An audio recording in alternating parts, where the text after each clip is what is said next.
नमस्कार दोस्तों, एक बार फिर से आप सभी का स्वागत है आपके अपने चैनल डिजर्व पॉइंट एकेडमी में। मैं सुमित भट्ट और आशा करता हूं कि आप सभी स्वस्थ होंगे और एकदम मस्त होंगे और पढ़ने के लिए रेडी होंगे। तो चलिए हमारी इस कारवां को आगे बढ़ाते हुए आज का जो हमारा टॉपिक है वो है क्वाड्रेटिक इक्वेशन क्लास 10th। और हम करने वाले हैं कुछ बहुत ही महत्वपूर्ण प्रश्न जो लगातार एग्जाम्स में पूछे जा रहे हैं, जो हर लिहाज से हर बच्चा जो बोर्ड एग्जाम्स की प्रिपरेशन कर रहा है उनके लिए महत्वपूर्ण होने वाले हैं। तो चलिए देर ना करते हुए स्टार्ट करते हैं हमारे आज के सेशन को। Let's get started. बहुत ही महत्वपूर्ण प्रश्न क्वाड्रेटिक इक्वेशंस के, है ना, जो हर लिहाज से बहुत ही ज्यादा इंपॉर्टेंट होने वाले हैं। तो पहले हम समझ लेते हैं कि क्या होती हैं क्वाड्रेटिक इक्वेशंस, है ना। तो सबसे पहला ही टास्क जो मेरे पास है बच्चों वो है कि हम देख लें कि क्या होता है general form of quadratic equations, है ना। क्या होता है general form of quadratic equation? General form of quadratic equations.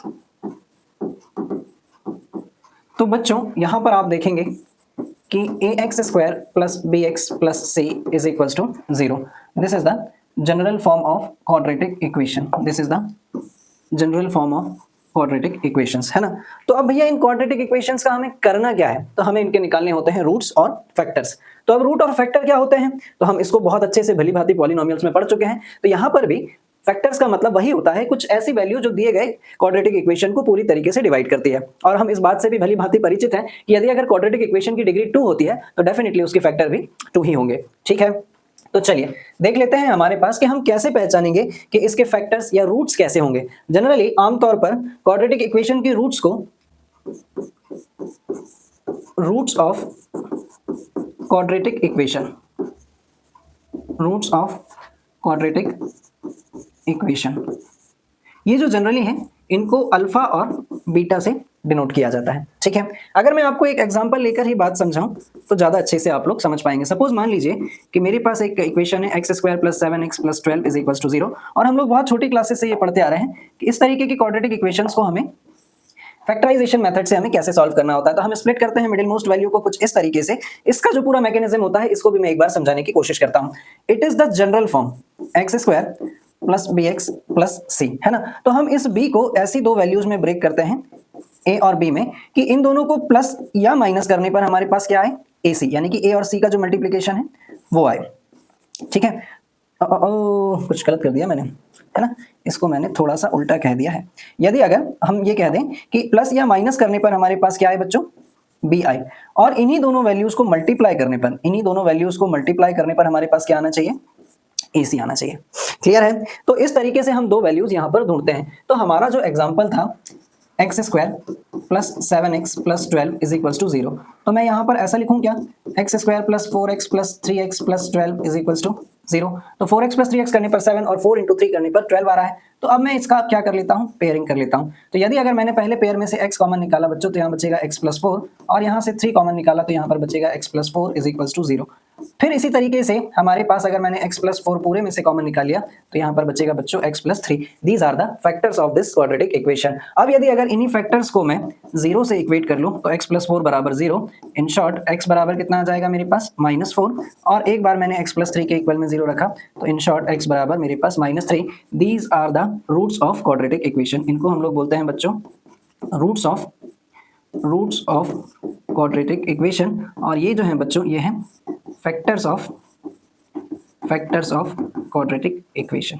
Clear है? तो क्या होते हैं रूट्स और क्वाड्रेटिक इक्वेशंस के फैक्टर्स, आप लोगों को ये बात ठीक तरीके से कुछ हद तक समझ में आ गई होगी। अभी भी ना समझ में आए तो कोई चिंता की बात नहीं है, अभी हम लोग बहुत सारे क्वेश्चंस यहाँ पर करने वाले हैं। बट उससे पहले हमें ये पढ़ लेना जरूरी है कि भैया किसी भी क्वाड्रेटिक इक्वेशन के रूट्स के नेचर को हम कैसे पहचानेंगे। तो अगला टॉपिक हम यहाँ पर यही पढ़ने वाले हैं।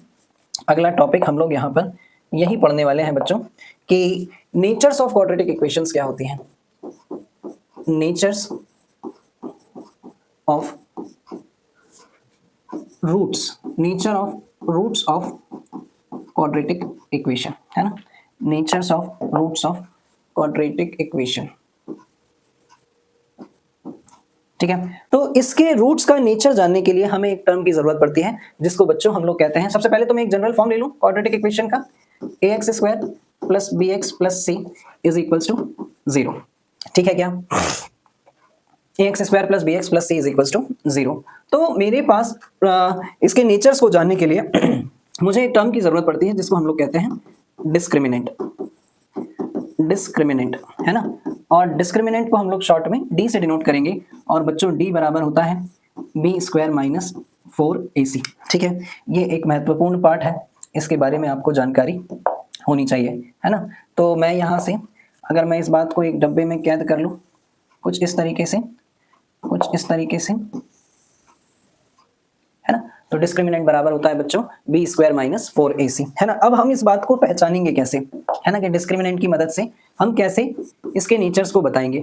तो यदि अगर d की वैल्यू हमें ग्रेटर देन 0 मिलती है तो इस सिचुएशन में बच्चों roots of given quadratic equations are real and unequal, real and unequal होते हैं। अभी हम एग्जांपल लेकर भी इस बात को समझेंगे।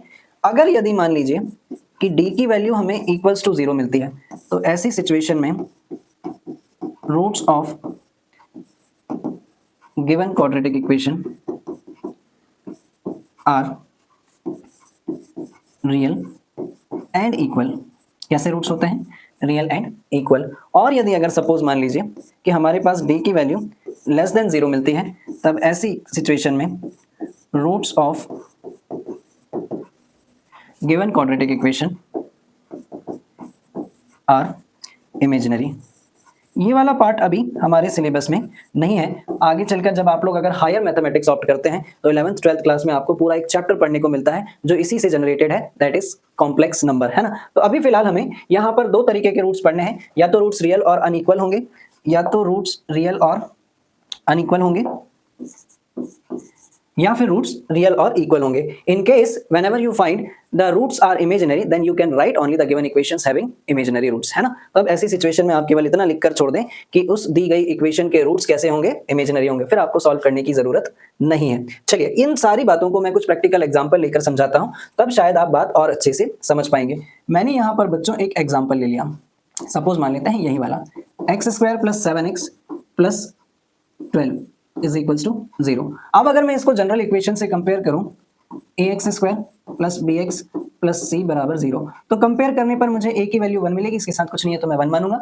बी की वैल्यू जो है बच्चों मुझे क्या मिलेगी, 7 मिलेगी, और सी की जो वैल्यू है बच्चों ये आ जाएगी मेरे पास 12। अब इसके बिहाफ पर जब मैं अगर डिस्क्रिमिनेंट चेक करूं तो डी बराबर होता है बी स्क्वायर माइनस 4ac, है ना। तो अगर मैं ये सारी वैल्यूज यहाँ पर रख लूँ, अगर मैं ये सारी वैल्यूज यहाँ पर रख लूँ तो बी यानी कि 7 का स्क्वायर 4 इंटू 1 इंटू 12, ठीक है। तो 7 का स्क्वायर हो जाएगा हमारे पास 49 माइनस 48, तो यहाँ पर बच रहा है 1, यानी कि d is greater than 0। It means इसका मतलब है कि d इज ग्रेटर देन 0। और ऐसी सिचुएशन में हमारे पास रूट्स कैसे होते थे, एक तो रियल होते थे और दूसरा अनइक्वल होते थे बच्चों। क्लियर है क्या बात? रूट्स रियल होते थे और अनइक्वल होते थे। तो मुझे अब इसको पूरा सॉल्व करने की जरूरत नहीं है। X square minus 7x minus 12 is equals to 0 को जब हमने सॉल्व किया तो हमारे पास बचा था बच्चों x square plus 4x plus 3x plus 12 is equals to 0। तो जब मैंने यहाँ से x कॉमन लिया तो यहाँ पर बचा था x प्लस 4, और यहाँ से 3 कॉमन लिया तो यहाँ पर बचा मेरे पास x plus 4 is equals to 0। x plus 4 अगर मैंने पूरे में से कॉमन ले लिया बच्चों तो यहाँ बचा था x प्लस 3, और इसको घोषित किया था हमने फैक्टर्स। और जैसे हमने एक बार x प्लस 4 के इक्वल में 0 रखा, जैसे हमने एक बार x प्लस 4 के इक्वल में 0 रखा तो हमें क्या मिला बच्चों, x की वैल्यू -4। इसी तरीके से जब हमने एक बार x प्लस 3 के इक्वल में 0 रखा तो मुझे x की वैल्यू क्या मिली, -3। तो अब आप साफ साफ देख पा रहे हैं कि जो रूट्स हैं वो कैसे हैं, रियल हैं और अनइक्वल हैं। तो ऐसी सिचुएशन में जब कभी भी आपको d की वैल्यू ग्रेटर देन 0 मिलती है तब ऐसी सिचुएशन में हमारे पास जो रूट्स होते हैं बच्चों वो कैसे होते हैं, रियल होते हैं और अनइक्वल होते हैं। चलिए एक और एग्जाम्पल लेते हैं और समझते हैं एक और बात। ठीक है, यहाँ पर मैंने एक और एग्जांपल ले लिया बच्चों। जैसे सपोज मान लीजिए x square plus 6x plus 9 is equals to 0। अगर मैं इस इक्वेशन को जनरल इक्वेशन से कंपेयर करूं A X square plus B X plus C is equals to 0, तो यहाँ पर मिलने वाली है a की वैल्यू 1, b की वैल्यू 6 और c की वैल्यू 9, है ना। मैं यहाँ से डिस्क्रिमिनेंट निकालूं यानी कि b स्क्वायर माइनस 4ac, तो भैया d बराबर हो जाएगा 6 का स्क्वायर माइनस 4 इंटू 1 इंटू 9, तो ये हो गया मेरे पास 36 माइनस 4 9 36, तो ये आ गया 0। जब कभी भी d की वैल्यू 0 होती है बच्चों तो हमने पढ़ा है कि रूट्स कैसे होंगे, रूट्स रियल तो होंगे बट इक्वल भी होंगे, ठीक है, रूट्स रियल तो हैं बट इक्वल भी होंगे, है ना, बट लिखना शब्द ठीक नहीं है, तो मैं यहाँ पर कुछ ऐसा कर लेता हूँ, ऐसा कर लेता हूँ, रूट्स रियल एंड इक्वल होंगे। तो चेक कर लेते हैं हम कैसे रूट रियल एंड इक्वल होंगे। तो यदि अगर मेरे पास इक्वेशन है x square plus 6x plus 9 is equals to 0, इन दो वैल्यूज को अगर मैं स्प्लिट करूं कुछ इस तरीके से कि प्लस माइनस करने पर 6 आए और उन्हीं दोनों वैल्यूज को मल्टीप्लाई करने पर 9 आए बच्चों, तो मुझे यहाँ पर लेना पड़ेगा 3x प्लस 9। अब आप चेक कर सकते हैं कि 3 + 3 6 और 3 × 3 9। एक पेयर बनाया मैंने ये और एक पेयर बनाया मैंने ये। पहले पेयर में से अगर मैंने x कॉमन लिया तो यहाँ बचा x + 3 और यहाँ से 3 कॉमन लिया तो again x + 3 is equals to 0। x + 3 अगर मैं पूरे में से कॉमन ले लूँ तो यहाँ पर बचेगा x + 3 बराबर 0, यानी कि ये हो जाएगा x + 3 का होल स्क्वायर, है ना। आप ऐसा भी लिख सकते हैं और जब रूट्स की बारी आएगी तो x + 3 के इक्वल में जैसे हम 0 रखेंगे तो x बराबर कितना आ जाएगा -3। अगेन एक बार x + 3 के इक्वल में 0 रखेंगे हम तो फिर से मुझे x बराबर कितना मिल जाएगा -3। और अब आप साफ साफ देख पा रहे हैं कि जो रूट्स हैं वो कैसे हैं, रियल भी हैं और साथ ही साथ इक्वल भी हैं। क्लियर है क्या? क्लियर है। तो मैं आप लोगों को नेचर्स अगर ठीक ठीक तरीके से मैं बता पाया हूं बच्चों, तो मुझे एक चीज और बतानी है कि आपके सिलेबस में क्या, अगर मैं इसको थोड़ा सा शिफ्ट कर लूं तो, अगर मैं इस पार्ट को थोड़ा सा शिफ्ट कर लूं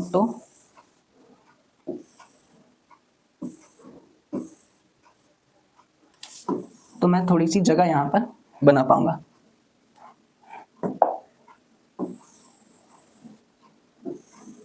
इस तरीके से मैंने यहां पर बना ली थोड़ी सी जगह, है ना। तो वापस देखते हैं हम लोग कि यदि अगर सपोज मान लीजिए कि हमने हमारे सिलेबस में इनको सॉल्व करने की कितनी मेथड्स हैं। अब कुछ रिड्यूस हो चुकी हैं लेकिन कितनी थी उससे तो मैं आपको अवगत करा ही दूं।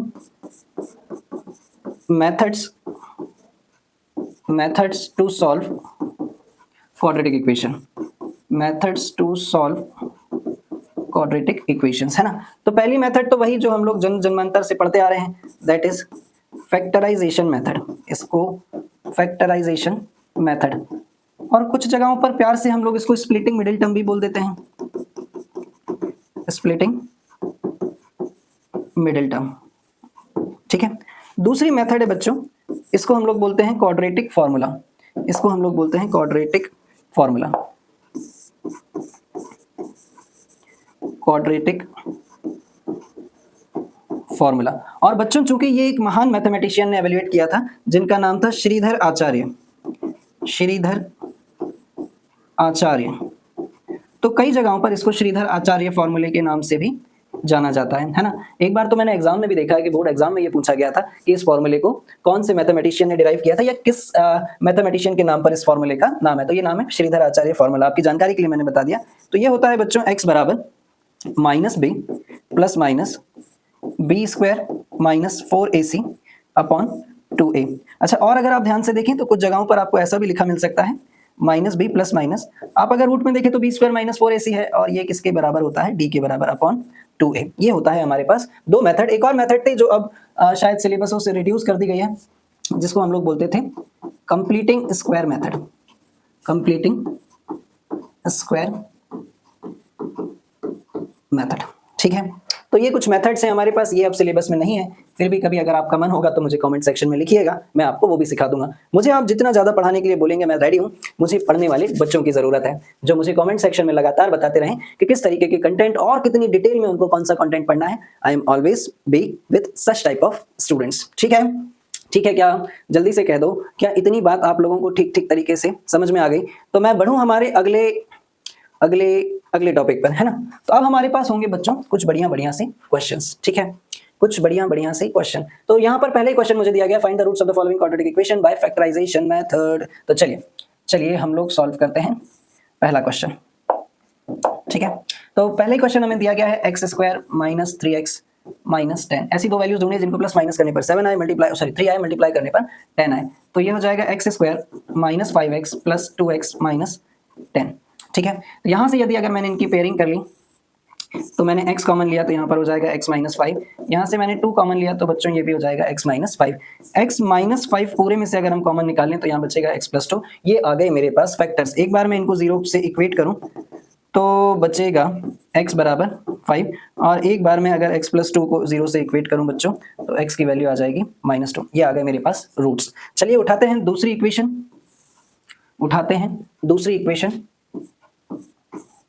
ठीक। तो तो ये हो जाएगा हमारे पास 2x square plus x minus 6 is equals to 0। तो हमें यहाँ पर बच्चों पहले मल्टीप्लाई करना होता है 2 का 6 से, तो कितना आएगा माइनस का 12 है ना, क्योंकि 6 क्या है माइनस का।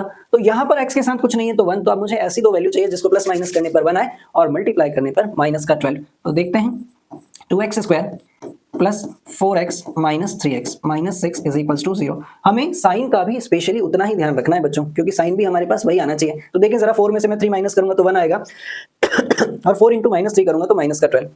अब मैं इसकी पेयरिंग कर लूँ, तो यहाँ पर बचेगा मेरे पास, अगर मैंने इसमें से 2x कॉमन ले लिया तो x प्लस 2, और यहाँ पर भी आप अगर चाहें तो बिना ज़्यादा दिमाग लगाए यही लिख लें जो इस डब्बे में आया है। फिर देखें कि यहाँ पर तो माइनस का 3x था तो मुझे बाहर क्या लेना पड़ेगा माइनस 3 इज इक्वल्स टू 0। ऐसा करने पर आप देखेंगे कि जैसे आप इसको मल्टीप्लाई करेंगे तो वापस आपको सारी यही चीज़ें मिलेंगी, minus 3 into x minus 3x minus 3 into plus 2 minus का 6। ठीक है, तो मैंने यहाँ से अगर x प्लस 2 पूरे में से कॉमन ले लिया तो बचा 2x minus 3 is equals to 0। एक बार मैं x प्लस 2 के इक्वल में मैं 0 रखता हूँ तो x की वैल्यू माइनस 2, और एक बार मैं 2x माइनस 3 के इक्वल में मैं 0 रखूं तो बच्चों 2x बराबर 3 और x बराबर 3/2। ये आ गए मेरे पास रूट्स, है ना। रूट्स क्या क्या है -2, 3/2। ठीक है, क्लियर है। तो बढ़ते हैं हम हमारे अगले क्वेश्चंस पर। अगला क्वेश्चन है बच्चों, मैंने यहाँ पर ले लिया है। अगला क्वेश्चन है 2x square plus x minus 6, नहीं, root 2x square plus 7x plus 5√2, root 2x square plus 7x plus 5√2, root 2x square plus 5x, root 2x square plus 5x plus 7√2। यही है क्या? एक बार फिर से चेक कर लें।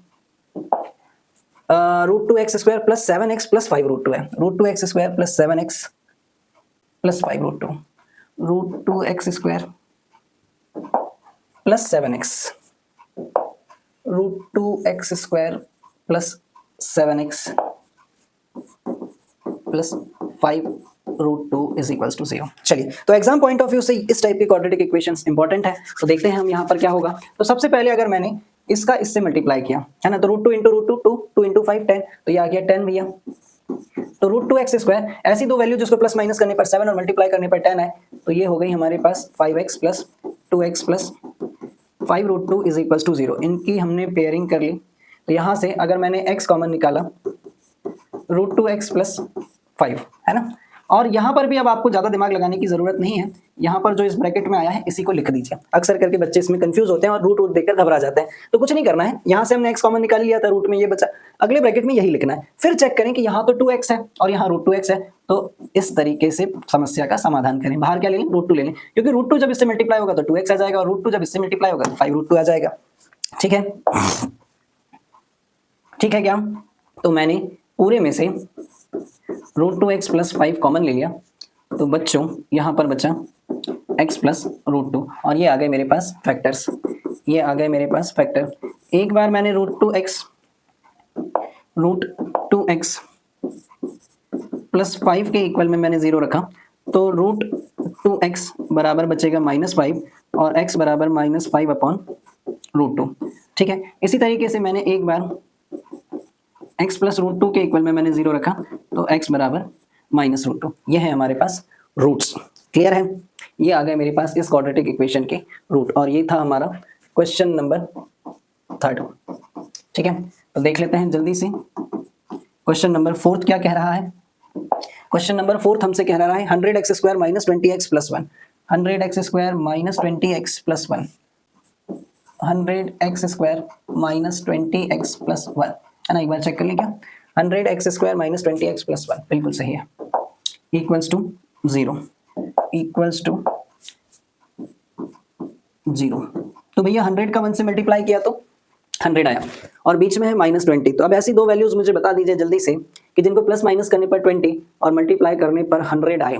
तो 10 और 10, 10 और 10, 100x square minus 10x minus 10x, बढ़िया, एकदम बढ़िया। -10 माइनस का 20 और -10 इंटू -10 करने पर आएगा प्लस का 100। अब कर लेते हैं हम इनकी जोड़ी यानी कि पेयरिंग। तो यहाँ से अगर मैंने इस पूरे में से 10x कॉमन निकाला बच्चों, तो यहाँ बचेगा 10x माइनस 1, और यहाँ से अगर मैंने -1 कॉमन निकाला तो 10x minus 1 is equals to 0।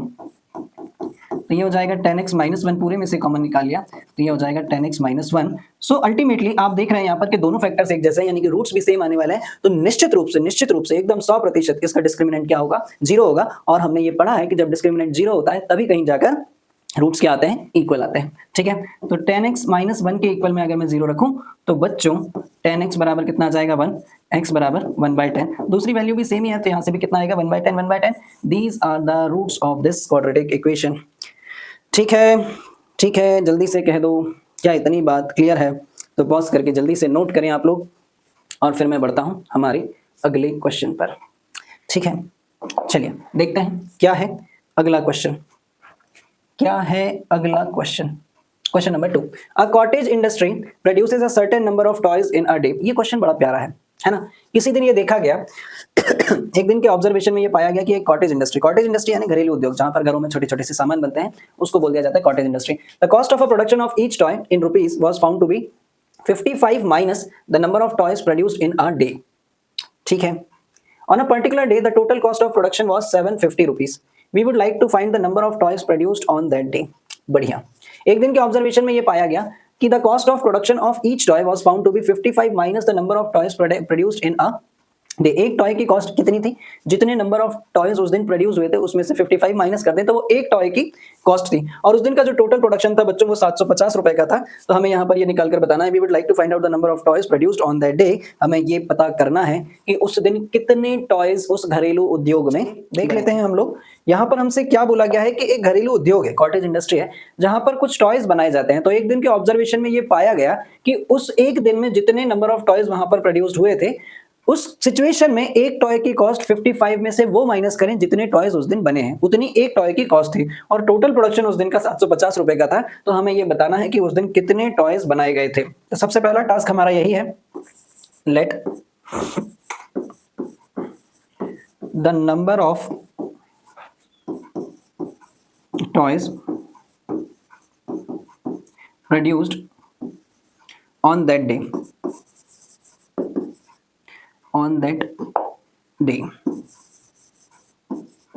B x, है ना। हमने ये मान लिया कि उस दिन कितने टॉय प्रोड्यूस हुए थे, तो x टॉय प्रोड्यूस हुए थे। ठीक है, एंड कॉस्ट ऑफ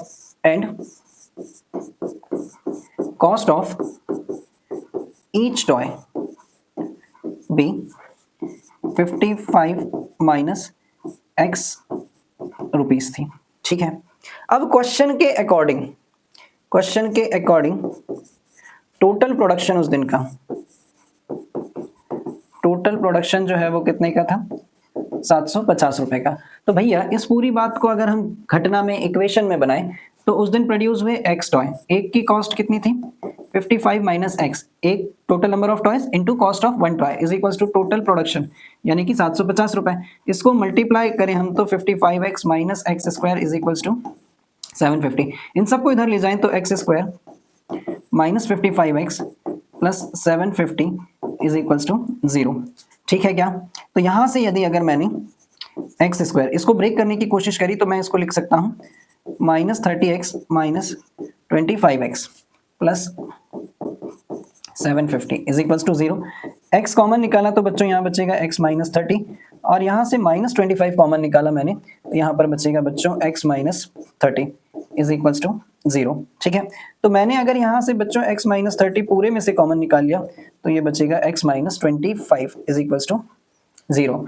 तो x की वैल्यू यहाँ से एक बार x माइनस 30 के इक्वल में 0 रखने पर मुझे मिल जाएगी x बराबर 30 और एक बार x माइनस 25 के इक्वल में 0 रखने पर x की वैल्यू मुझे मिल जाएगी बच्चों 25। और चूंकि दोनों ही पॉजिटिव आ रही हैं तो बच्चों ये बहुत इंटरेस्टिंग है कि यदि अगर उस दिन 30 आर्टिकल प्रोड्यूस हुए होंगे, अगर नंबर ऑफ आर्टिकल हम दोनों ही कंसीडर करेंगे, नंबर ऑफ आर्टिकल बी 30 तो कॉस्ट ऑफ ईच आर्टिकल कितना हो जाएगा, कॉस्ट ऑफ ईच आर्टिकल, क्योंकि ये दोनों ही कंडीशन को सेटिस्फाई कर रहा है बच्चों, है ना।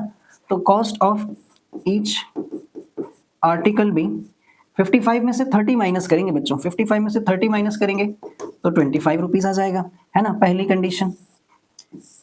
ठीक है, और दूसरी कंडीशन में उन्होंने हमसे क्या कहा कि यदि अगर नंबर ऑफ आर्टिकल्स हम 30 मान लें, नंबर ऑफ आर्टिकल्स जो है वो हम 25 मान लें, तो कॉस्ट ऑफ ईच आर्टिकल है ना, कॉस्ट ऑफ ईच आर्टिकल भी कितनी हो जाएगी, 30 रुपीज़ हो जाएगी, है ना। तो ये दोनों ही सिचुएशन हमें कंसीडर करके चलना है। यदि अगर उस दिन 30 आर्टिकल प्रोड्यूस हुए तो कॉस्ट हर आर्टिकल की 25 रुपये होगी, अगर उस दिन 25 आर्टिकल प्रोड्यूस हुए तो हर एक आर्टिकल की कॉस्ट 30 रुपये होगी। ठीक है क्या? और ये दोनों ही आंसर हमारे सही हैं। तो उम्मीद करूं आप सभी लोगों को ये बात अच्छे तरीके से समझ में आई होगी। तो पॉज करके नोट कीजिएगा। बढ़ते हैं हम लोग हमारे अगले क्वेश्चन पर, है ना। और कोशिश कीजिएगा बच्चों, जैसे ही क्वेश्चन आप लोगों के सामने आता है तो आप लोग पॉज कर पहले उसको सॉल्व करने की कोशिश करें। माइट भी हो सकता है कि मेरे बताने से पहले ही आपसे बन जाए और आपका कॉन्फिडेंस लेवल एक लेवल और ऊपर चला जाए, और नहीं तो फिर I am here to solve the questions, है ना। ठीक है, तो बढ़ते हैं हम लोग यहाँ पर और देखते हैं क्या है अगला question. The altitude of a right triangle is 7 centimetre less than it's base. तो यहाँ पर सबसे पहला ही जिक्र हो रहा है राइट ट्रायंगल का, है ना। तो हम बना लेते हैं बच्चों एक राइट ट्रायंगल कुछ इस तरीके से, है ना। तो हम ये जानते हैं कि ये हाइपोटेनियस है, अगर हम ये 90 डिग्री है तो ये एल्टीट्यूड हो गया और ये बेस हो गया। The altitude of a right triangle is 7 centimetre less than it's base. हम सपोज कर लेते हैं कि इसका जो बेस है बच्चों ये x है और एल्टीट्यूड जो है वो 7 सेंटीमीटर लेस है, 7 सेंटीमीटर कम है।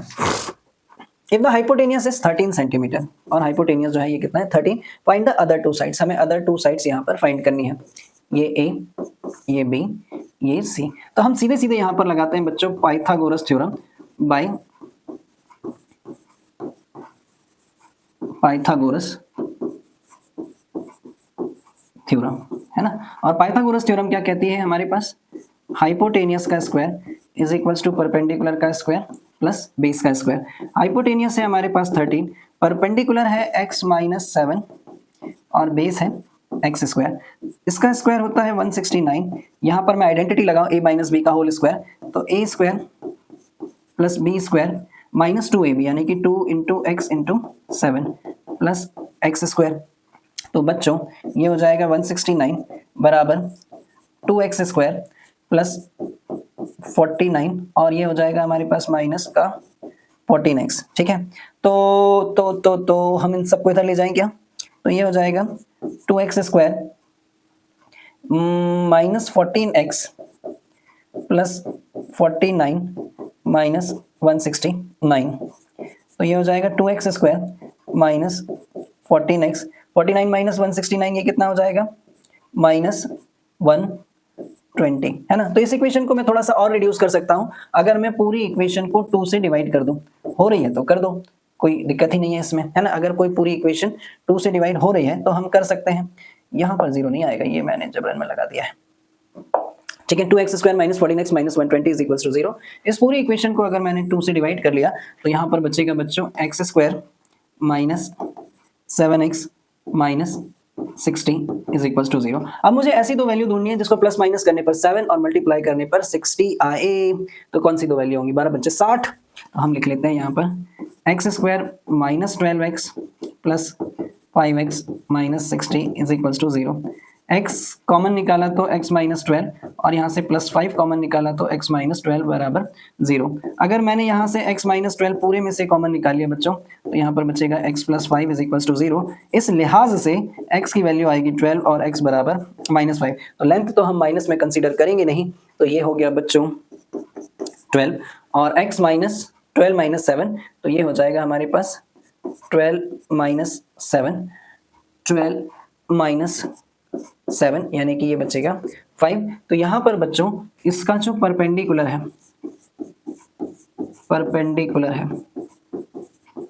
वो कितना है 5, और यहाँ पर इसका जो बेस है बच्चों ये है 12। ठीक है, और यही है इसके आंसर। ठीक है क्या, जल्दी से बता दो।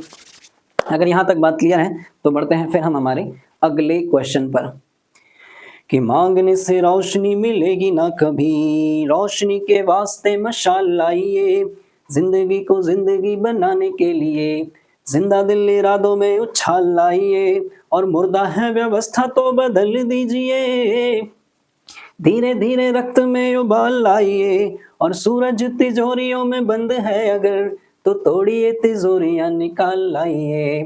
थोड़ा चेतो चेतो चेतो मेरे यार, थोड़ी सी चाल तेज करो। चलिए तो तेज हमारी चाल को तेज करते हुए हम लोग बढ़ते हैं हमारे अगले क्वेश्चन पर, जहां पर हमसे क्या बोला गया है, the sum of the reciprocals of the Rahman's age 3 years ago and 5 years from now is 1/3, find his present ages. ठीक है, तो हम मान लेते हैं यहां पर लेट द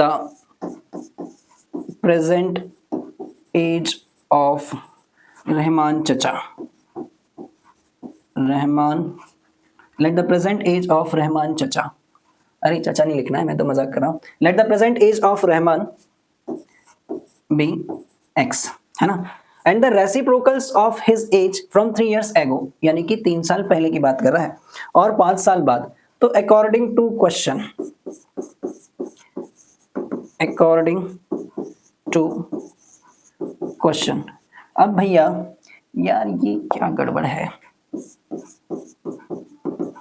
ठीक है, अकॉर्डिंग टू क्वेश्चन, तो यहां पर 1/x - 3 प्लस 1/x + 5, तो भैया रेसिप्रोकल तो सबसे पहले 1/x, और वो भी 3 साल पहले का रेसिप्रोकल तो 1/x - 3, 5 साल बाद का रेसिप्रोकल तो 1/x + 5, दोनों का जोड़ जो है वो क्वेश्चन में दे रखा है, ये कितना है 1/3। अब अगर हम इसको सॉल्व कर लें बच्चों, x - 3 x + 5, है ना, x - 3 और x + 5, तो ये इधर मल्टीप्लाई होगा, x + 5 + x - 3 = 1/3। तो जब हम इसको सॉल्व करें तो x + x 2x, x + x 2x, 5 में से 3 जाएगा प्लस का 2 अपॉन, यहाँ पर ऐसे रहने दो, x - 3 और x + 5 = 1/3।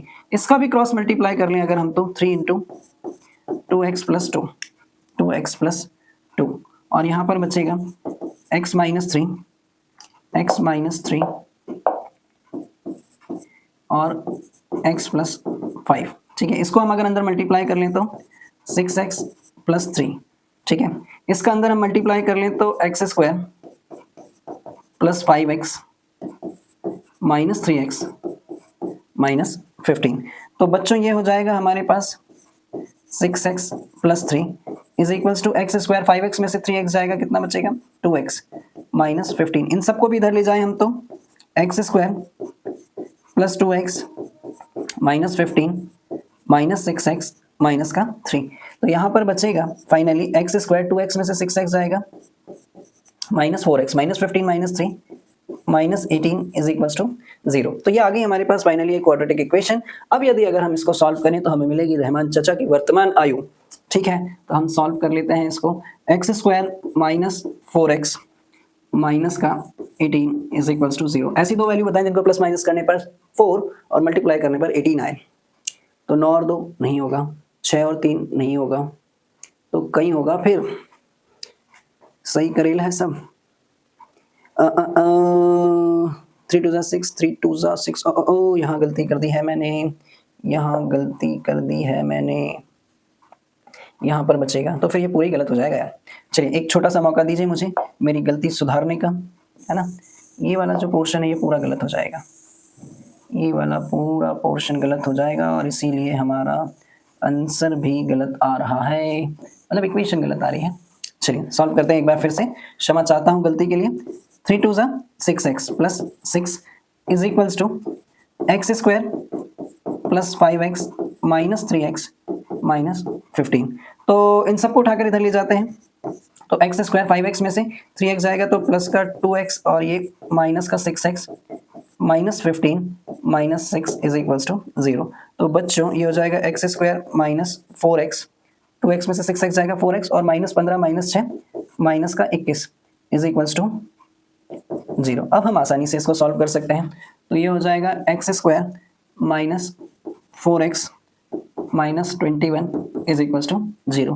तो ये हो जाएगा x², इसको हम अगर तोड़ी करें तो हम लिखेंगे -7x + 3x - 21 = 0। इसमें से x कॉमन निकाला तो x - 7 + 3, यहाँ पर बचा x - 7 = 2, सॉरी 0, तो x माइनस 7 पूरे में से कॉमन निकाला तो यहाँ बचेगा x प्लस 3 और x की वैल्यू आ जाएगी मेरे पास 7 और माइनस 3। तो रहमान चाचा जो है वो माइनस में तो हो नहीं सकता है, तो पॉजिटिव वैल्यू होगी हमारे पास 7 ईयर। तो हम यहाँ पर लिख भी देते हैं present age of Rahman be 7 years. कितनी है रहमान की प्रेजेंट एज? 7 ईयर्स। ठीक है, तो चलिए बढ़ते हैं हम हमारे अगले क्वेश्चन पर। ठीक है क्या? The difference of the squares of two number is 180। दो नंबर्स के स्क्वायर्स का घटा, डिफरेंस यानी घटा, है ना, minus. The difference of the squares of two number is 180 degree. The square of the smaller number is 8 times the larger number. Find two numbers, है ना। तो हालांकि क्वाड्रेटिक इक्वेशंस में दो वेरिएबल का यूज होता नहीं है, लेकिन फिर भी हमारी अंडरस्टैंडिंग के लिए हम ऐसा कर ले रहे हैं थोड़ी देर के लिए, है ना, फिर हम चेंज कर लेंगे अकॉर्डिंग टू क्वेश्चन, है ना। मैं अब छोटे में लिख ले रहा हूं, आप लोग बड़े में समझ लेना। TQ का मतलब है अकॉर्डिंग टू क्वेश्चंस, है ना। तो यहां पर बोला गया है कि दो नंबर्स के स्क्वायर्स का डिफरेंस, यानी कि कहानी कुछ ऐसी रही होगी, x square minus Y square बराबर 180, है ना। फिर दूसरी कंडीशन में ये बोला गया कि the square of the smaller number is 8 times the larger number. तो भैया जब x में से y माइनस कर रहे हैं तो स्वाभाविक सी बात है y ही छोटा होगा, तो y का स्क्वायर बराबर 8 टाइम्स ऑफ लार्जर नंबर, यानी कि कितना है 8x है। ये इक्वेशन 1 और ये इक्वेशन 2। इस इक्वेशन 2 से y स्क्वायर की वैल्यू हम सब्स्टिट्यूट कर दे रहे हैं इक्वेशन 1 में, तो वापस से काम हमारा एक वेरिएबल में आ गया, है ना। और यही हमें करना होता है क्वाड्रेटिक इक्वेशन बनाने के लिए। तो x square minus 8x minus 180 is equals to 0। अब बताएं जरा ऐसी दो वैल्यू जिनको प्लस माइनस करने पर 8 आए और मल्टीप्लाई करने पर 180 आए, ऐसी दो वैल्यूज कौन कौन सी होंगी? तो 18 10 180 बड़ी आसानी से मिल गई। X square minus 18x plus 10x minus 180 is equals to 0। x common लिया तो यहाँ पर बचेगा x माइनस 18 प्लस 10 यहाँ से कॉमन लिया तो x minus 18 is equals to 0। तो फैक्टर्स मेरे पास आ गए बच्चों x माइनस 18 और यहाँ पर बचा x plus 10 is equals to 0। इनके इक्वल में अगर मैं 0 रखूँ तो x बराबर कितना आ जाएगा 18, और एक बार अगर मैंने x प्लस 10 के इक्वल में 0 रखा तो x की वैल्यू कितनी आ जाएगी? माइनस का 10। ठीक है क्या? तो मुझे क्या मिले? दो नंबर्स मिले, है ना, दो नंबर्स मिले। तो अगर मैं x की वैल्यू 18 ही कंसीडर करेंगे क्योंकि वो पॉजिटिव नंबर्स थे। ठीक है क्या? x की वैल्यू कितनी कंसीडर करेंगे हम लोग? पॉजिटिव ही कंसीडर करेंगे।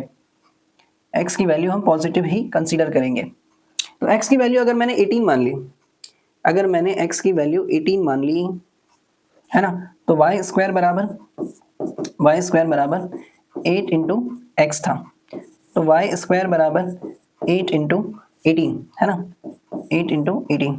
तो y स्क्वायर बराबर 8 को हम लिख सकते हैं 2 इंटू 2 इंटू 2, और 18 को हम लिख सकते हैं 3 इंटू 3 इंटू 2। तो भैया जब स्क्वायर इधर शिफ्ट करेंगे हम लोग तो ये हो जाएगा 2 इंटू 2 इंटू 2 इंटू 2, 4 बार है, और 3 2 बार है।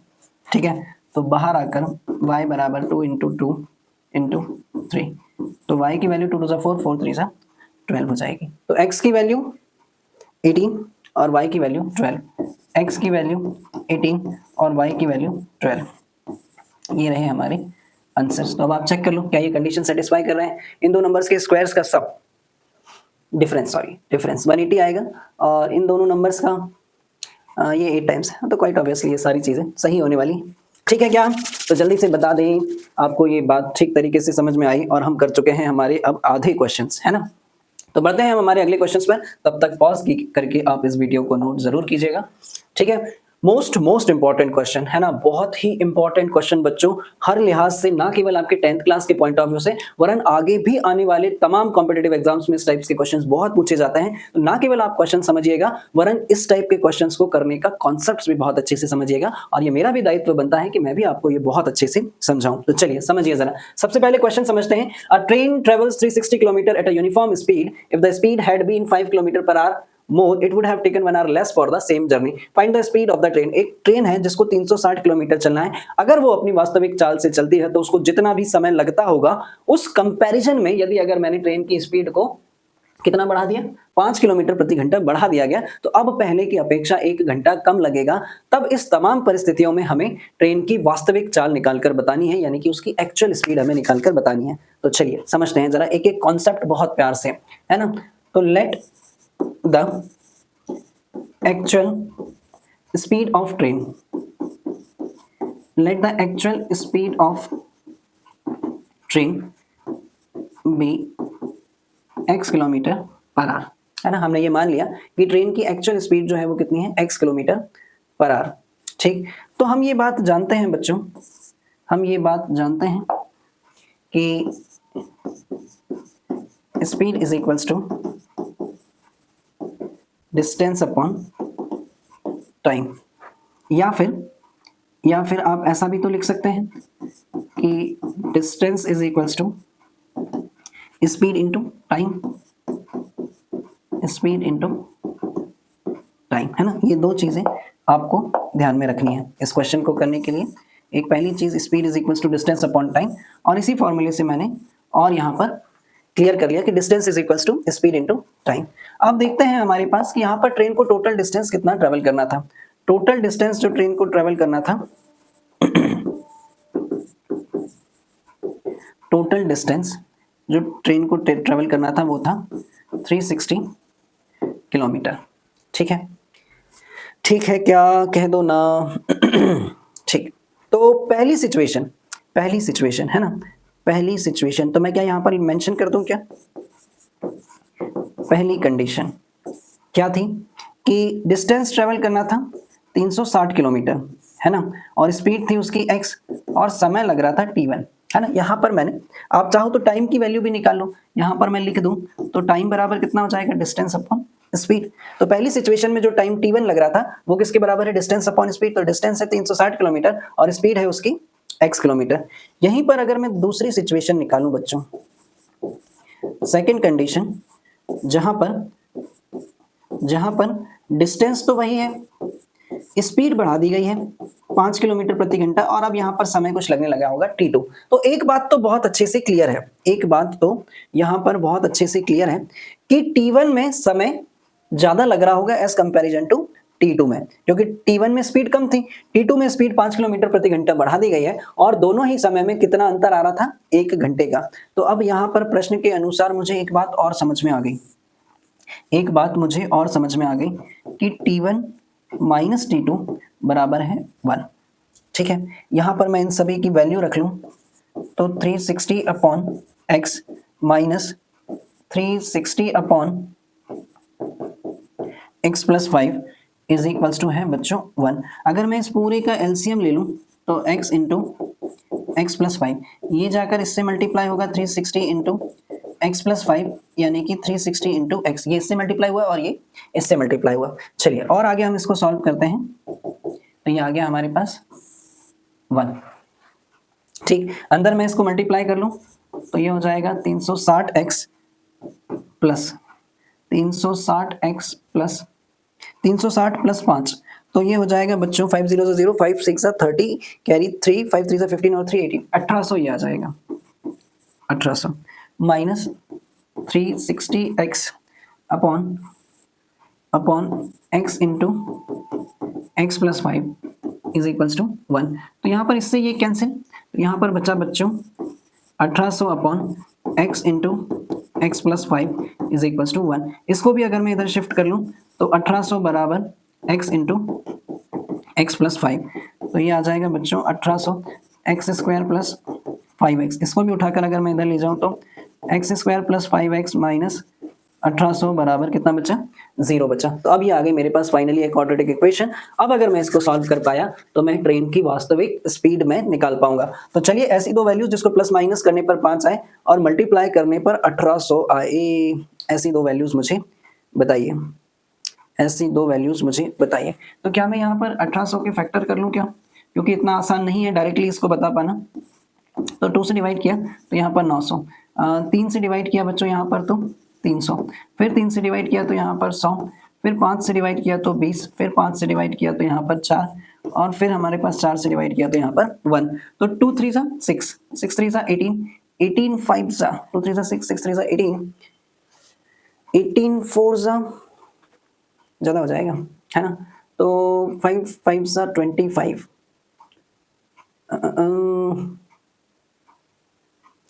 क्या किया जाए कि ट्रेन की स्पीड निकल आए? तो यहाँ पर हमें 5 लाना है और X square plus 5x 5 kilometre ही बढ़ाई गई थी ना? Had been 5 kilometre per hour.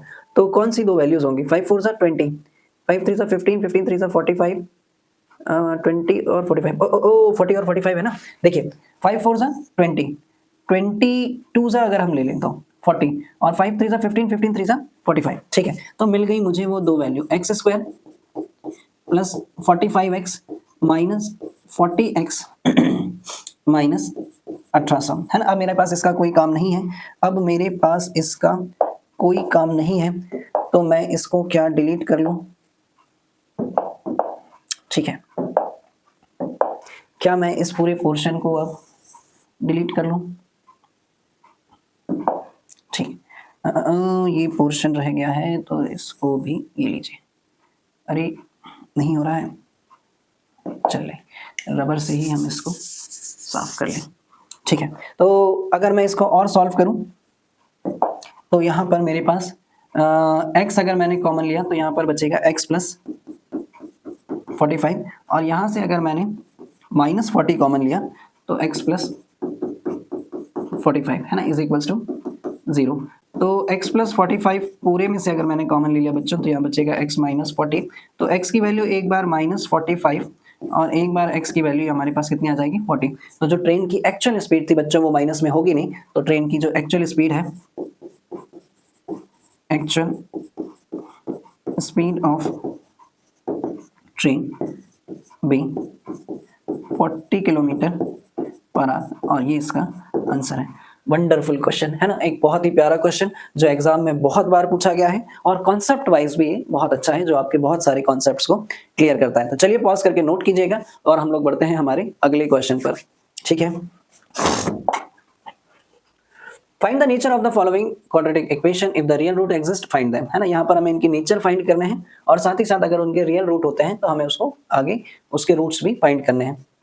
तो चलिए देख लेते हैं यहाँ पर पहली इक्वेशन। तो 2x square minus 3x plus 5 is equals to 0। Compare करें जनरल इक्वेशन से तो a बराबर 2, b बराबर माइनस 3 और c बराबर कितना है 5, d बराबर कितना है b स्क्वायर माइनस 4ac, है ना? b की वैल्यू कितनी है हमारे पास? माइनस 3 का स्क्वायर माइनस 4 इंटू 2 इंटू 5, तो माइनस 3 का स्क्वायर हो जाता है 9, 4 2 8, 8 5 40। तो बच्चों यहाँ आ रहा है माइनस 31, इसका मतलब रूट तो रियल नहीं है, तो मैं यहाँ पर लिख देता हूँ given equation having imaginary roots, है ना? इस इक्वेशन के रूट्स कैसे हैं? इमेजिनरी रूट्स हैं। ठीक है, और ठीक, तो बढ़ते हैं हमारे सेकंड क्वेश्चन की तरफ। सेकंड क्वेश्चन में हमसे क्या बोला गया है?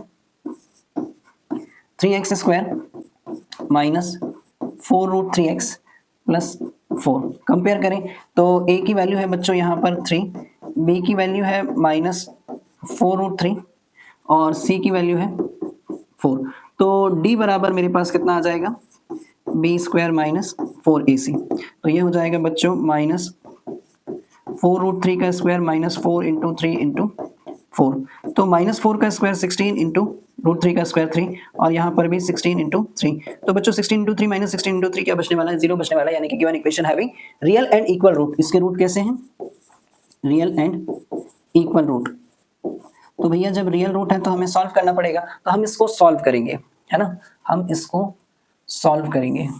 तो जो इक्वेशन है वो है 3x square minus 4 root 3x plus 4। तो मैंने ना इसको इससे मल्टीप्लाई कर लेना है, तो 3 4 12। अब मुझे ऐसी वैल्यूज ढूंढनी है जिसको प्लस माइनस करने पर 12 आए और मल्टीप्लाई करने पर माइनस 4 रूट 3 आए। ऐसी कौन सी दो वैल्यूज मिलेंगी भैया? ये गजब है। तो ये तो इतनी आसानी से स्प्लिटिंग मिडिल टर्म से नहीं होगा। तो ऐसी सिचुएशन में फिर हम यूज करते हैं क्वाड्रेटिक फॉर्मूला। तो x बराबर minus b plus minus under root d upon 2a, है ना? आप यहाँ पर यूज कर लें क्वाड्रेटिक फॉर्मूला। तो ये हो जाएगा बच्चों माइनस बी, बी की वैल्यू कितनी है? माइनस -4√3 प्लस माइनस डी की वैल्यू कितनी आई थी हमारे पास 0, तो उसको तो लिखने का कोई सेंस नहीं है, अपॉन 2a यानी कि 2 इंटू 3, तो बच्चों ये हो जाएगा 4√3/6 है ना, 4√3/6। आप चाहो तो इसको लिख सकते हो, इसको लिख सकते हैं अपन 2√3/3 है ना, यही दो वैल्यूज आएंगी। तो x बराबर ये हो जाएगा हमारे पास 2√3/3 और दूसरी बार भी यही आएगा क्योंकि इसके रूट्स कैसे हैं बच्चों, रियल और इक्वल, तो ये आ गए इसके रूट्स। ठीक है, एक बढ़िया क्वेश्चन और हमारे सामने हमें देखने को मिला। ठीक, तो क्या मैं यहाँ पर थोड़ी सी जगह बना लूँ, अगर आप मुझे इजाजत दें तो क्या मैं यहाँ पर थोड़ी सी जगह बना लूँ। ठीक,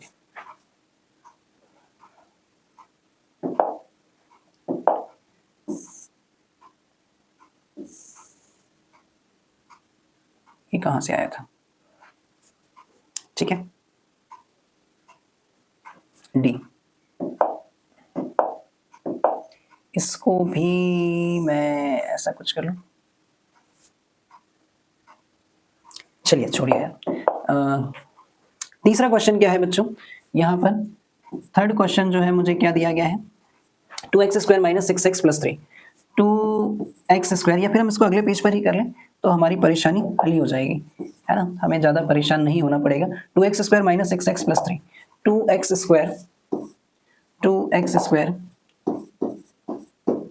6x + 3, तो यहाँ पर a बराबर जो है बच्चों ये है 2, b बराबर है -6 और c बराबर है 3।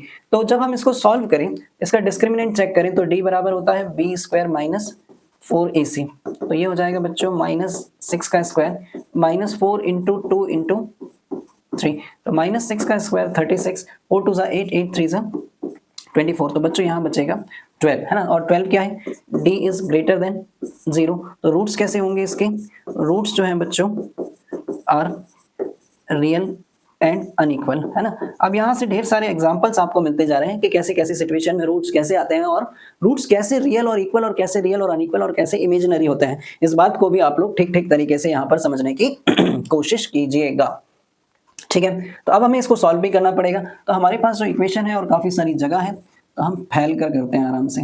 2x² - 6x + 3, तो हमने सबसे पहले इसको इससे मल्टीप्लाई कर लिया, आ गया हमारे पास प्लस का 6। अब हमें ऐसी दो वैल्यू ढूंढनी है जिसको प्लस माइनस करने पर -6 और मल्टीप्लाई करने पर प्लस का 6 आए, ठीक है। तो ऐसी दो वैल्यूज कौन सी होंगी, 2x² - 6x जिसको प्लस माइनस करने पर 6 आए और मल्टीप्लाई करने पर भी 6 आए, ऐसी दो वैल्यूज कौन सी हो सकती हैं। क्या मैंने सब कुछ सही किया है, 2x² - 6x + 3, क्वेश्चन भी मैंने सही लिखा है क्या, 2x² - 6x + 3 बिल्कुल सही लिखा है, तो इस लिहाज से फिर मैंने डिस्क्रिमिनेंट सही निकाला है, -6 का स्क्वायर प्लस 4 इंटू 2 इंटू 3, तो 6 का स्क्वायर 36 माइनस 4 2 8, 8 3 24, तो यस ऑफ कोर्स सारी चीज़ें सही हैं। तो फिर इसके सॉल्व होने में कहाँ अड़चन आ रही है। ऐसी दो वैल्यूज़ कौन कौन सी होंगी बच्चों, जिसको प्लस माइनस करने पर भी 6 आए और मल्टीप्लाई करने पर भी 6 आए, तो ऐसी तो कोई दो वैल्यूज़ है नहीं। चलिए हम लगा देते हैं क्वाड्रेटिक फार्मूला, तो x बराबर -b plus minus √d upon 2a, है ना। जब कोई समाधान ना समझ में आए तो इसका यूज करें, तो ये हो जाएगा बच्चों -6 प्लस माइनस यहाँ पर आ जाएगा हमारे पास √12 अपॉन 2a, यानी कि 2 इंटू a की वैल्यू कितनी है 2, तो x बराबर 6 प्लस माइनस √12 अपॉन 4, तो बच्चों ये हो जाएगा 6 प्लस माइनस √12 को हम लोग लिख सकते हैं 2 इंटू 2 इंटू 3, यानी कि 2√3 अपॉन 4। आप चाहो तो और थोड़ा सा इसको सॉल्व कर लो, यहाँ से हमने 2 कॉमन ले लिया, तो यहाँ पर बचा 3 प्लस माइनस √3 अपॉन 4, इससे इसको मैं कैंसिल करूँ तो यहाँ बचेगा 2, तो x की जो वैल्यूज़ हैं बच्चों ये आ गई मेरे पास 3 प्लस माइनस √3 अपॉन 2, और यही इसकी रूट्स हैं। ठीक है, ठीक है, क्या जल्दी से मुझे बता दें और मुझे दे दें एक छोटा सा पानी का ब्रेक, पानी वाला ब्रेक। आप लोग भी चाहें तो 2-5 मिनट इधर उधर घूम कर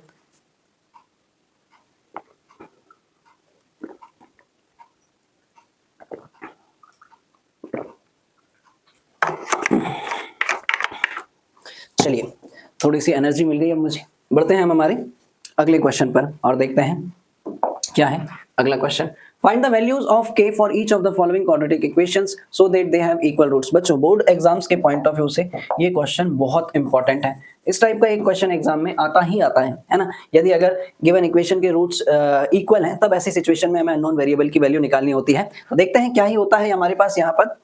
जैसे पहली इक्वेशन जो मुझे दी गई है 2x square plus kx plus 3 is equals to 0। हमें ऑलरेडी दे रखा है कि d बराबर क्या है 0। d बराबर 0 होने का मतलब है b स्क्वायर माइनस 4ac बराबर 0, यानी कि b स्क्वायर बराबर क्या है 4ac। अगर हम इसको कंपेयर करें तो हमारे पास यहाँ पर a की वैल्यू 2, b की वैल्यू है k और c की वैल्यू है 3। अगर हम ये सारी वैल्यू यहाँ पर रख दें, b स्क्वायर बराबर 4ac है, तो b स्क्वायर बराबर क्या है हमारे पास 4ac। तो b की वैल्यू कितनी है k, यानी कि k का स्क्वायर। तो 4 इंटू a की वैल्यू है 2 और c की वैल्यू है 3। तो k स्क्वायर बराबर 4 टू 8, 8 3 24। तो k बराबर अंडर रूट 24। तो k की वैल्यू आ जाएगी 4 इंटू 2 यानी कि 2 रूट 6। ये इसका आंसर है। क्लियर है, इंटरेस्टिंग है, अच्छा है। चलिए अगला क्वेश्चन देखते हैं। अगले क्वेश्चन में हमें क्या दिया गया है, ये इंपॉर्टेंट है बच्चों, बहुत ध्यान से समझिएगा, है ना। kx into x minus 2 plus 6 is equals to 0। तो सबसे पहले तो हम इसको इसके जनरल फॉर्म में लेकर आते हैं। तो मैंने अंदर मल्टीप्लाई कर दिया, kx square minus 2kx plus 6 is equals to 0, है ना। kx square minus 2kx plus 6 is equals to 0। ठीक है, कंपेयर करें तो a की वैल्यू कितनी है k, b की वैल्यू है माइनस 2k और c की वैल्यू है 6। तो यहाँ पर b स्क्वायर बराबर क्या है बच्चों 4ac। तो b की वैल्यू है माइनस 2k का स्क्वायर यानी कि 4 इंटू k इंटू 6। तो ये हो जाएगा हमारे पास 4k square is equals to 6 4 ज़ा 24k। स्क्वायर से एक k कैंसिल, तो 4k बराबर 24। तो k बराबर 24 अपॉन 4, इससे ये कैंसिल, तो ये कितना आ जाएगा 6। तो यहाँ पर मेरे पास k की वैल्यू कितनी आ गई 6 और यही है मेरा आंसर। ठीक है, आसान है बट एग्जाम्स में ये क्वेश्चन जरूर पूछे जाते हैं, तो आप बिल्कुल भी इनको हल्के में ना लीजिएगा। ठीक है, तो बढ़ते हैं हमारे अगले क्वेश्चन पर और देखते हैं क्या है next question. Is it possible to design a rectangular park of perimeter 80 and an area of 400 metre square, है ना। ये यहाँ पर 80 मीटर होगा क्योंकि आंसर जो है वो मीटर स्क्वायर में आ रहा है, तो definitely it will be 80। If so find its length and breadth. चलिए ये बढ़िया क्वेश्चन है। उन्होंने कहा है कि एक रेक्टेंगुलर पार्क हमें बनाना है, तो हम बना ही डालते हैं। यहाँ पर ये बना डाला हमने एक रेक्टेंगुलर पार्क, है ना, जिसकी पेरीमीटर है 80। क्वेश्चन में दे रखा है कि इसकी पेरीमीटर है 80 मीटर, और हम ये जानते हैं बच्चों कि पेरीमीटर बराबर length plus 2 into length plus breadth बराबर कितना है 80। तो इस लिहाज से लेंथ प्लस ब्रेथ बराबर 80/2, तो लेंथ प्लस ब्रेथ बराबर कितना हो जाएगा 40, है ना। ठीक, और इसका जो एरिया है वो कितना है बच्चों 400 मीटर स्क्वायर है ना। तो हमने थोड़ी देर के लिए ये मान लिया कि ये लेंथ और ये ब्रेथ, तो क्वेश्चन के अकॉर्डिंग लेंथ इंटू ब्रेथ बराबर जो है वो कितना है 400 मीटर स्क्वायर। अब यदि अगर मैं यहाँ से इक्वेशन 1 से अगर मैं ब्रेथ की वैल्यू निकाल लूँ, है ना, अगर मैं यहाँ से, ये है इक्वेशन 1, ये है इक्वेशन 1, कुछ गड़बड़ है। ठीक ठीक ठीक ठीक, लेंथ इंटू ब्रेथ बराबर है मेरे पास 400 मीटर स्क्वायर। यार क्या गड़बड़ चोल है। ठीक, अब सारी चीजें फाइनलाइज। ठीक, तो लेंथ प्लस ब्रेथ बराबर है हमारे पास 40। तो यहां से बच्चों जो ब्रेथ की वैल्यू है वो कितनी है, यहां से जो ब्रेथ की वैल्यू है ये कितनी है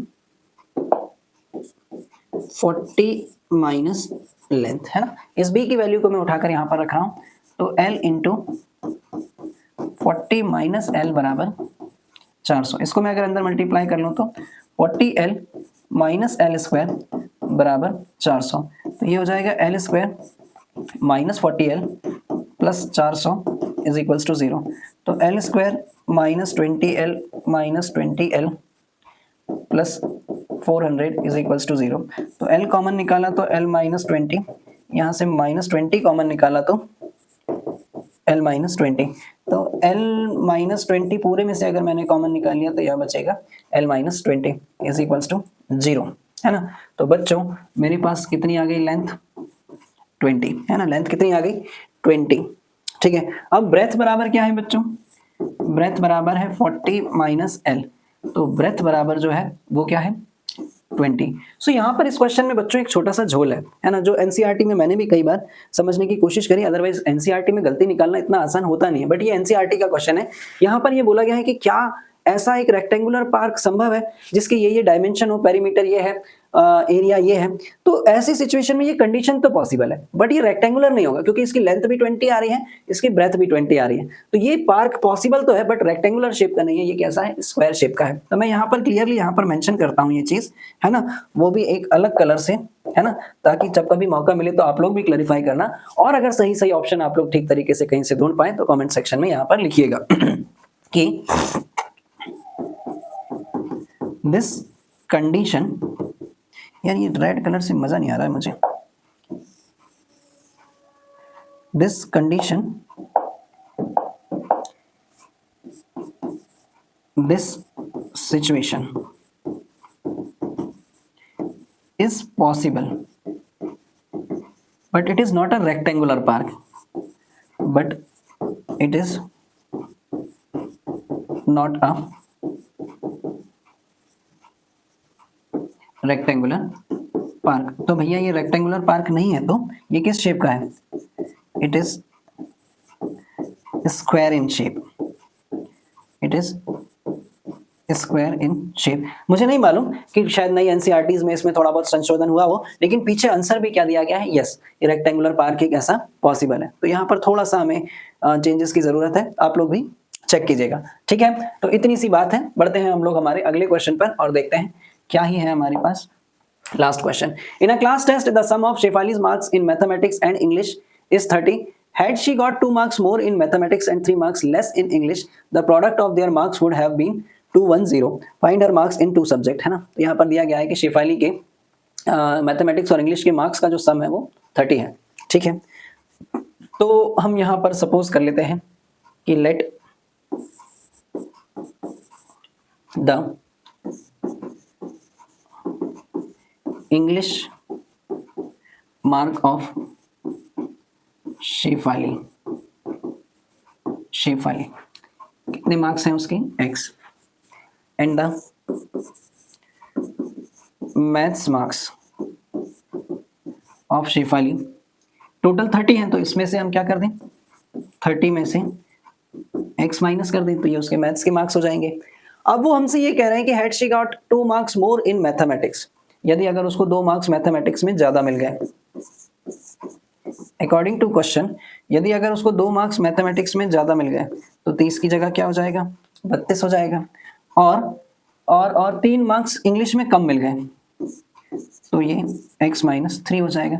तब ऐसी सिचुएशन में दोनों कंडीशंस का जो प्रोडक्ट है वो कितना हो जाएगा, 210। तो अब हमें दोनों के मार्क्स निकाल कर बताने, तो हम इसको मल्टीप्लाई कर लेते हैं, तो 32x माइनस 32 इंटू 3 यानी कि 96 minus x square plus 3x is equals to 210।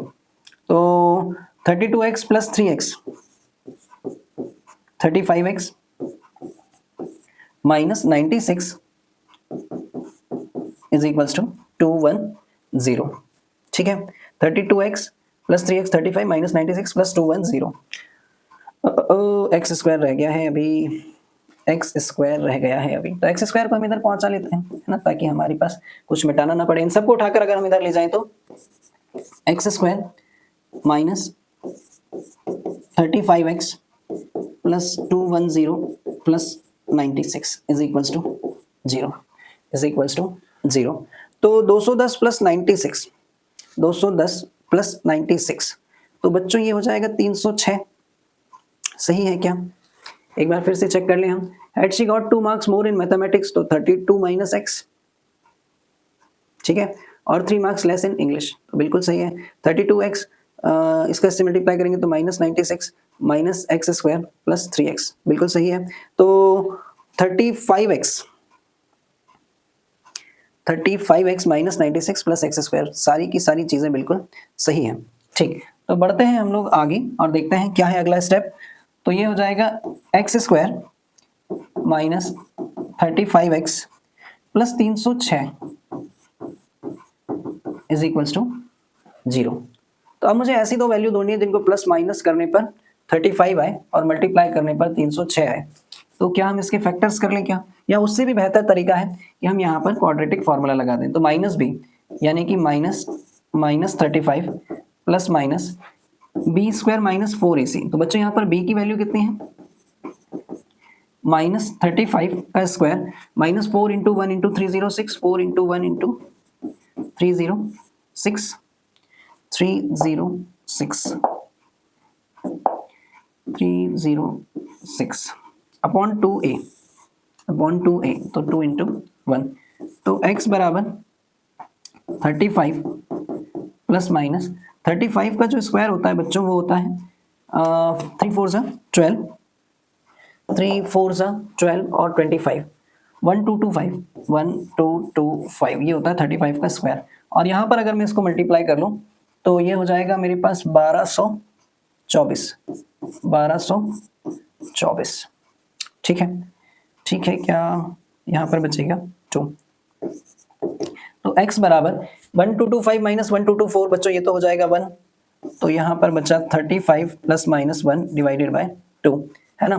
तो एक बार मैं इसको पॉजिटिव साइन कंसीडर कर लूँ तो x बराबर मेरे पास बचेगा 36/2 यानी कि 18, ये पॉजिटिव साइन लेने पर। और एक बार मैं नेगेटिव साइन ले लूँ तो x बराबर 35 माइनस 1 यानी कि 34/2, तो ये कितना आ जाएगा 17।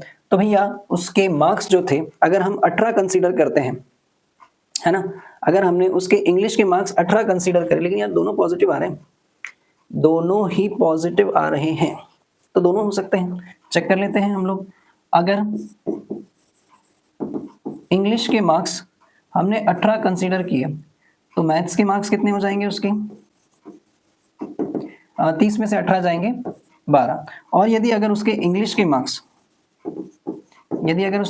मार्क्स 17 हुए तब ऐसी सिचुएशन में उसके मैथ्स के जो मार्क्स है 30 माइनस 17 यानी कि 13 हो जाएंगे। ये और वाली सिचुएशन है। ठीक है, तो ये रहे इसके फाइनल आंसर और यहाँ पर समाप्त होता है हमारा आज का ये सेशन। उम्मीद करता हूँ आप सभी लोगों को बहुत अच्छे से समझ में आया होगा और अगर सच में ऐसा है तो इसको शेयर कीजिएगा अपने फ्रेंड्स के साथ ताकि वो भी इस सेशंस के बेनिफिट्स ले सकें। और अगर आप मेरे चैनल पर नए हैं तो चैनल को सब्सक्राइब कर लीजिएगा, बेल आइकन को प्रेस कर लेना ताकि इसी तरीके से आगे आने वाले वीडियोस की नोटिफिकेशन आप लोगों तक पहुंच सके। Till then thank you guys and have a great day to all of you.